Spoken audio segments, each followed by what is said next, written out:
ಮಾತಾಡಿದ್ದೆ ನಾನು. ಬೆಟ್ಟಿಂಗ್ ಬರ್ತಾ ಇದೆ, ಮಕ್ಕಳು ಹಾಳಾಗ್ತಾರೆ, ಗೃಹ ಸಚಿವರು ವಿಶೇಷವಾಗಿ ಗಮನ ತಗೊಳ್ಳಿ, ಇದ್ರ ಬಗ್ಗೆ ಗಮನ ತಗೊಳ್ಳಿ ಅಂತ ಹೇಳಿದೆ.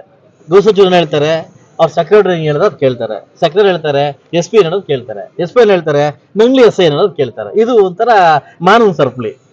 ನಮ್ಮ ನೋವು ಯಾರು ಕೇಳೋರಿಲ್ಲ. ನಾನು ಹೇಳ್ತಾರೆ ಬೆಟ್ಟಿಂಗ್ ನನ್ನ ಮಕ್ಕಳು ಸಾಯ್ತಾರೆ ಅಂತ. ನಿನ್ನೆ ನನ್ನ ಪ್ರಾಂತ್ಯದ ಹುಡುಗ, ಇನ್ನು ಮಗುವಾಗಿ ಇನ್ನು 7 ದಿವಸ 8 ದಿವಸ ಆಗಿತ್ತು, ಮಗು ಆಯ್ತಲ್ವಾ, ಅದಲ್ಲ ಓತರ ಬೆಟ್ಟಿಂಗ್ ಅಲ್ಲಿ ಚಾಲೆಂಜ್ ಕಟ್ಕೊಂಡು ಇವತ್ತು ನಿನ್ನೆ ವಿಷ ಕೂಡ ಸಾಯ್ತಾನೆ, ಅದಲ್ವಾ, ವಿಷ ಕೂಡ ಸಾಯ್ತಾನೆ, ಅದಲ್ಲ.